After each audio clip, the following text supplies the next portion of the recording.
What team of 6 Pokemon can complete the entire story of Pokemon FireRed and LeafGreen without any grinding? That is a question you must ask if you want to determine the strongest team for Pokemon FireRed and LeafGreen. When you craft a team with the goal of answering just that question for any Pokemon game, you'll be able to put together teams that take down the final bosses despite there being large level gaps between their Pokemon and yours.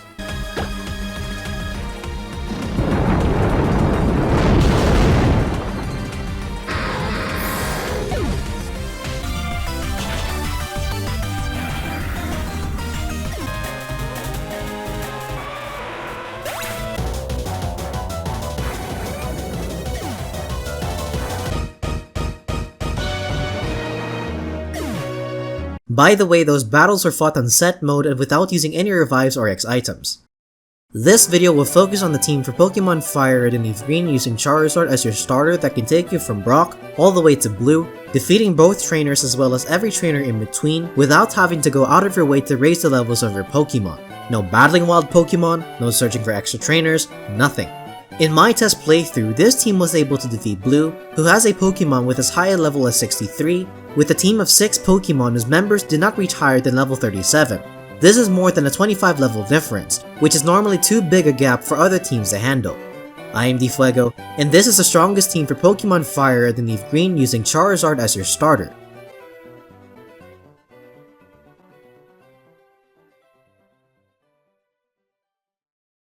In crafting the right team of 6 members to tackle the obstacles in a Pokemon game, it is essential to identify those obstacles that require a specific strategy to defeat, and know what that strategy is. Once this is done, we must evaluate all the Pokemon available before this gym that can execute that strategy and compare how these Pokemon contribute to other obstacles in this game, especially those whose strategy to overcome them have more stringent requirements. The member we pick is based on which option contributes the most based on individual impact against other obstacles, or has a unique trait that is essential to execute the strategies that are difficult to pull off. That being said, since this is an alternate starter best team, it has already been established that the starter of choice is not the most optimized to tackle the obstacles in this game. So we have to understand what exactly our starter has to offer and pick our members to compensate for where our starter falls short. And boy, Charizard falls short in a lot of areas. In Pokemon FireRed and LeafGreen, there are 8 gyms, 4 Elite Four members, and of course Blue himself. That makes for a total of 53 Pokemon that our team of 6 has to overcome without any help from substitute Pokemon, revives, or X items. You wanna know what Charizard's useful? Against Brock and Erica. Wait, Brock? Yeah, you heard me right. The problem if you want to defeat Brock without relying on Charmander is that you have to catch a Mankey to overcome this gym. And Primeape, when you do not train up his levels, is not reliable to overcoming any other obstacle in this game, not even Giovanni's rock types or Elite Four Lorelai's ice types. I'm sorry bro. Even assuming that he could defeat these 2 trainers, we need the team to be able to overcome Elite Four Lance and Blue himself, and Primeape just does not help to overcome these obstacles because of his weak defenses. So we're stuck with relying on Charmander spamming Mental Claw against Brock and hoping to hell that Brock is dumb enough to not use a stab move, which actually does happen after a few soft resets, funnily enough. But okay, of all the trainers in the game, Charizard is only useful for Brock and Erica. He is trash. He contributes practically nothing to defeating the Elite Four in Blue, so we essentially have to craft a team of 5 members to defeat all of these trainers. Do you want to know how long it took me to craft this team? 6 months. So for the 97% of you viewers who aren't subscribed, please click that subscribe button already. And of course enjoy the video. Anyway, with that in mind comes our first obstacle, which is Misty. There are 3 types that have an advantage over water, which are grass, electric, and dragon types. We can immediately eliminate dragon types from contention since there are no dragon types available before this gym. Our only available electric type before battling Misty is Pikachu, and man, just look at those stats. If you compare those stats to Starmie's, you can see that Starmie is strong enough to neutrally take him out easily. This means we need to pick a grass type to battle this gym. Since we cannot use Ivysaur to overcome this gym, we have to pick either Parasect, Vileplume, or Victreebel to defeat this gym. Vileplume and Victreebel are version exclusives, so it would appear that Parasect is the only option to defeat Misty. But not so fast. Look at those stats, man. They're atrocious. I'm gonna do something a little unprecedented and recommend version exclusive Pokemon for your team. If you're playing Pokemon FireRed, use Vileplume. If you're playing Pokemon LeafGreen, use Victreebel. They have access to the same moveset that I placed in my pinned comment, and their stats are, well, better. They're not as strong as Venusaur, but they're strong enough to overcome Misty and Lieutenant Surge and contribute to defeating later obstacles in this game. With few options available to overcome this gym, these are the best alternative options to Venusaur that the game has to offer. Up next is Koga's Poison Gym.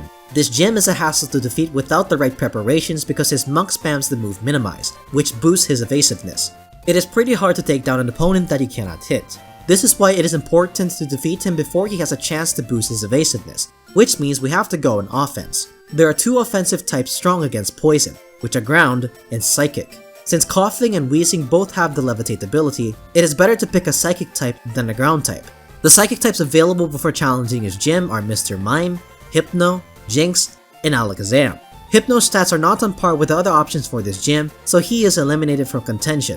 The other three Pokemon are all equally capable of defeating Koga, so we have to look to other obstacles to determine which one is best suited to be included in this team. However, the obstacle that needs to be defeated is Blue, and the Pokemon of choice needs to be set up by another Pokemon not yet picked for this team.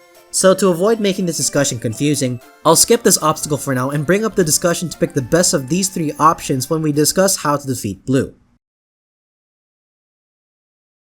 After this is Sabrina's Psychic Gym.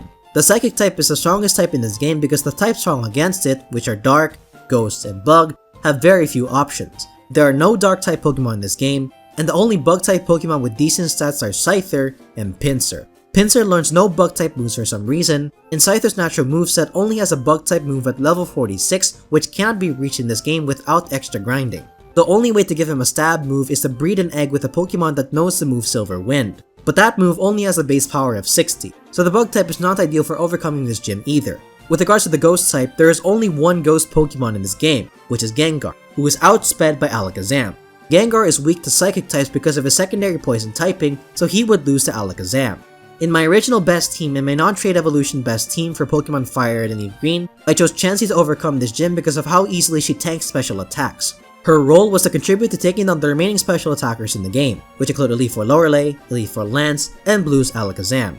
However, there is an obstacle in the Elite Four that Chansey struggles against, which is Elite Four Lance's Dragonairs. This is because they have the ability Shed Skin, which automatically cures status problems after a few turns.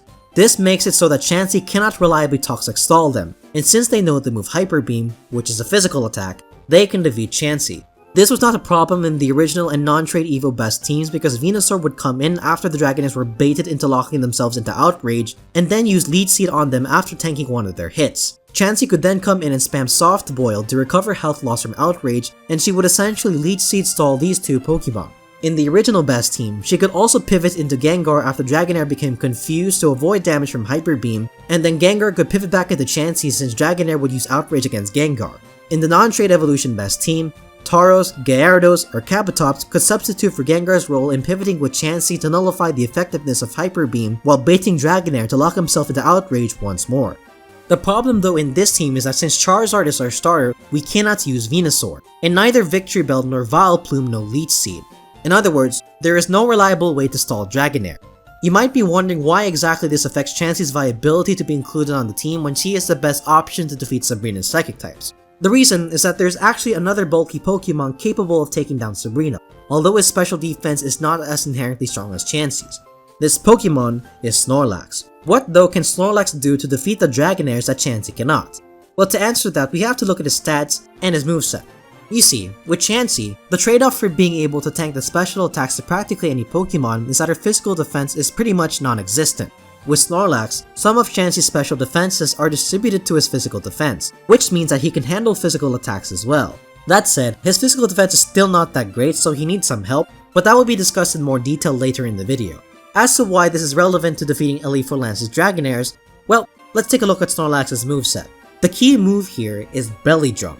By maximizing Snorlax's attack, Snorlax can sweep through both of Lance's Dragonairs. While the first Dragonair is locked into Outrage, Snorlax can maximize his special defense with the move Amnesia, and then use Belly Drum after having his health restored. At this point, Snorlax becomes strong enough to one-shot both Dragonairs and tank a Hyper Beam in the process. Dragonite unfortunately is too strong for Snorlax to handle because of his physical attack being significantly stronger than Dragonairs, but the key to defeating him is also getting him to lock into Outrage and then have Vileplume or Victory Bell tank one hit and use Toxic on Dragonite. Since unlike Dragonair, Dragonite does not have the Shed Skin ability. To reiterate, Snorlax is the best option to take down Sabrina's Psychic Gym because his contribution to defeating Lance's Dragonairs is more reliable than that of Chansey's. The next obstacle is Elite Four Bruno. His Hitmonchan, Hitmonlee, and Machamp all have a strong physical attack, which would defeat an underleveled Psychic type and deal significant damage against Vileplume and Victreebel despite their poison typing being resistant to the fighting type. The key to defeating these three Pokemon is putting them to sleep with Vileplume or Victreebel and having the Psychic Pokemon of choice take him out before they wake up. This is not a foolproof strategy because if Bruno's Pokemon wake up, the frail nature of the Psychic Pokemon makes them vulnerable to whatever Pokemon they are facing. The missing piece of the puzzle to pull off this strategy is one that those who have been following this channel for a while are very familiar with: using a Pokemon with the ability Intimidate. The Pokemon with Intimidate in this game are Arbok, Arcanine, Gyarados, and Tauros. However, picking the right Pokemon for this job depends not on this obstacle, but actually in defeating Blue. With that in mind, let's shift the discussion to defeating Blue and reveal the remaining members for this team, specifically our Intimidate user, our Psychic Pokemon, and our 6th member. Okay, so the reason why I only refer to this team as the strongest for Charizard and not the strongest for all the Pokemon FireRed and LeafGreen is because you can only defeat Blue with Charizard's team by executing a very specific strategy. It took me 7 hours of losing to Blue and soft resetting over and over before I finally figured it out. Charizard really hampers the chemistry of any team that he is in for this game, which is why his teams are so hard to use. If you made it to this part of the video, first I'd like to thank you, and I'd like to once again request that you subscribe as a small token in exchange for being handed the strategy to defeat Blue using this team, because you do not have to put in any of the grunt work. I've done the grunt work for you. Without further delay, I'll discuss the strategy and the corresponding Pokemon to use. Alright, so there are two key Pokemon on Blue's team that need to be accounted for and exploited in order to guarantee a win for this team. These Pokemon are Arcanine and Alakazam. The reason for this is that we will be setting up our Psychic Pokemon of choice to sweep the rest of Blue's team, and Arcanine would get in the way of this due to knowing the move Roar, which negates any stat changes of your Pokemon after forcing them to switch out. The most efficient way to set up our sweeper is to bait Blue into bringing out his Arcanine as soon as possible to get him out of the way. Knowing this, we can now identify the remaining members to add to this team. As you know, Blue's leading Pokemon is his Pidgeot, which is a flying type. The key to baiting out Arcanine is defeating Pidgeot with a Pokemon that is strong against flying types but is weak against fire types. There are two Pokemon that fit this criteria, which are Jynx and Magneton. In deciding which of these two members to pick, we also need to account for Elite Four Lance's Gyarados and Aerodactyl, as the Pokemon of choice is also meant to take down these two mons. Aerodactyl's rock typing makes him strong against Jynx, and her pathetically low physical defense makes her unreliable to take him down since she cannot one-shot him, assuming she even outspeeds him to begin with. Magneton is therefore the best member to use for defeating Pidgeot. Okay, so now Blue has brought out his Arcanine. Snorlax is the key to defeat him and bring out Blue's Alakazam. However, Arcanine knows the move Roar, so there's a good chance that he'll use it while you attempt to set up Snorlax's special defense. The forced pivots coupled with Arcanine knowing the move Extreme Speed places Snorlax in a precarious situation that requires careful maneuvering. A great way to mitigate the effects of Extreme Speed is to pivot the Intimidate user to lower Arcanine's physical attack. But which one do we pick? Well, since Arcanine also knows the move Flamethrower, the Intimidate user should be able to resist Fire-type moves to mitigate the damage taken when he is pivoted in. There are two Intimidate users who satisfy this criterion, which are Arcanine and Gyarados. However, Arcanine is a version exclusive, so Gyarados wins the slot by default. Now we have enabled Snorlax to defeat Arcanine and lure out Alakazam. However, why is Alakazam the key to setting up our team sweeper? It's because the Psychic type from our team is our sweeper, and he can resist Alakazam's only offensive move. Let's take a look at our options again for defeating Sabrina. Our sweeper needs to be able to set up Calm Mind and Double Team so that Blue's other mons cannot hit him and he can swiftly take them out. All three of these Pokemon can learn these two moves, so they are all equally capable of sweeping Blue's team. However, there is one more threat to account for. You see, setting up both Calm Mind and Double Team takes 12 turns. The chance of Blue landing a critical hit is 1 over 16. If you set up Calm Mind first, you have to take 4 to 6 hits from Alakazam, and there's still a chance that you'll take more hits from Alakazam while setting up Double Team. This means that there is a high chance that Blue's Alakazam will land a critical hit, and just one critical hit would completely hamper the strategy and lead to your team losing. So what can be done? Well, the best thing to do is prevent Alakazam from attacking at all, but neither Alakazam, Jynx, or Mr. Mime learn PP draining moves. However, Alakazam can learn Disable, while Mr. Mime can learn Encore. Disable prevents Blue's Alakazam from using Psychic for a few turns, while Encore locks Alakazam into any move he previously used for the same duration. Jinx can learn Torment, but this is not as viable as Disable and Encore because Alakazam can still attack every other turn, so Jinx is eliminated from contention. What though is a better choice between Disable and Encore? Well, the answer to that lies in the moveset of Blue's Alakazam. Blue's Alakazam knows Psychic, Future Sight, Recover, and Reflect. If you use Disable while Alakazam is using Psychic, he would be prevented from using any attacking move for a few turns, which gives you a few free turns to set up your Alakazam.